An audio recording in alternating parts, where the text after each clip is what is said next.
इसलिए आप तो आप लोगों को जो सूचित करना है, मुख्यतः ये बताना है कि 12 मार्च को सवेरे एक बड़ा रेलवे का फंक्शन है जिसमें कि बहुत सारी विभिन्न इंफ्रास्ट्रक्चर से रिलेटेड और जो रेलवे सर्विसेज प्रोवाइड करता है उसके अपग्रेडेशन से रिलेटेड कई सारी उपलब्धियां रेलवेज की उनको उनका इनॉग्रेशन या डेडिकेशन टू द नेशन माननीय प्रधानमंत्री द्वारा वर्चुअल कॉन्फ्रेंसिंग के माध्यम से किया जाएगा। इसमें लगभग पूरे देश भर में फंक्शंस ऑर्गेनाइज किए जा रहे हैं, मालदा मंडल में भी फंक्शंस किए जा रहे हैं। और इन फंक्शंस में मैं आपको एक आइडिया बता दूं कि किन किन चीज़ों का इनॉग्रेशन या डेडिकेशन हो रहा है। तो एक तो जो रेलवे स्टेशन की जो इंटरलॉकिंग होती है सिग्नल और पॉइंट्स की जिससे सेफ्टी करी जाती है, तो वो इलेक्ट्रॉनिक इंटरलॉकिंग करी गई है। तो जो रेलवेज़ का आधुनिकीकरण हो रहा है उसकी दिशा में ये एक बड़ा काम है। तो 2646 जगहों पर इलेक्ट्रॉनिक इंटरलॉकिंग लगाई गई है पूरे देश भर में। वन स्टेशन वन प्रोडक्ट, में इसको विस्तार से भी अभी आपको बताऊंगा। तो 1584 OSOP के स्टॉल्स हैं, सोलर प्लांट्स 977 हैं, गुड शेड्स हैं 200 से ऊपर 229, डेडिकेटेड फ्रेट कॉरिडोर जो ईस्टर्न और वेस्टर्न डेडिकेटेड फ्रेट कॉरिडोर, तो उसके नए नए सेक्शंस नए स्टेशंस जो चालू किए गए हैं उसका है। जो नई लाइन डबलिंग और मल्टीपल लाइंस गेज कन्वर्जन किया गया है 105 वो हैं। ऑटोमेटिक सिग्नलिंग जिसमें कि अभी ये होता है कि दो स्टेशनों के बीच में ब्लॉक सेक्शन होता है, एक ही गाड़ी जाती है, ऑटोमेटिक सिग्नलिंग कर देने से कई गाड़ियां उसमें एक के पीछे एक चली जाती हैं, तो उनका 77 जगहों पर। गतिशक्ति टर्मिनल्स जो नई लॉजिस्टिक्स पॉलिसी है और जो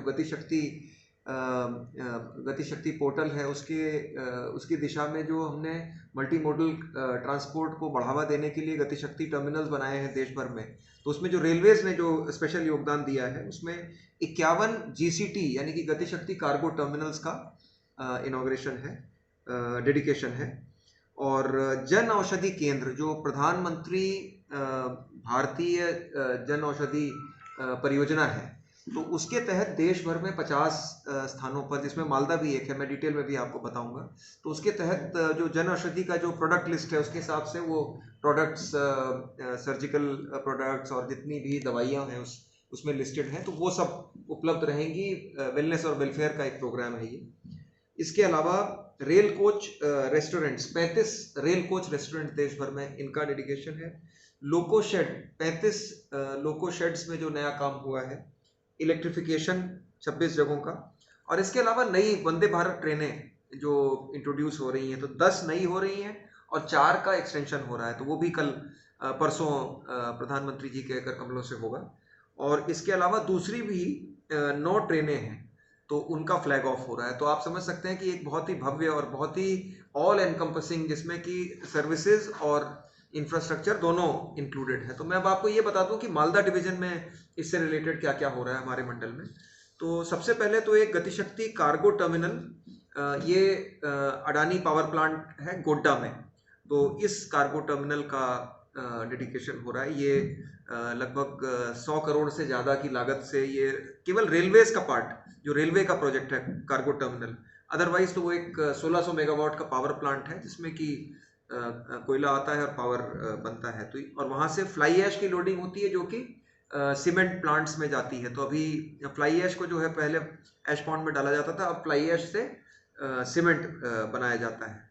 तो इसका एक ये हमारा उस लिस्ट में है। इसके अलावा 28 वन स्टेशन वन प्रोडक्ट के स्टॉल्स मालदा डिवीजन में, तो उसमें 2 तो मालदा में ही है, मालदा इटसेल्फ में है, खलतीपुर में एक है, धुलियान गंगा में एक है, जंगीपुर रोड में एक है, न्यू फरक्का में एक है, तो ये है। उसके अलावा तो मालदा में जिन जगहों पे ये फंक्शन होगा OSOP और ये जन औषधि केंद्र वाला, मैं बता दूं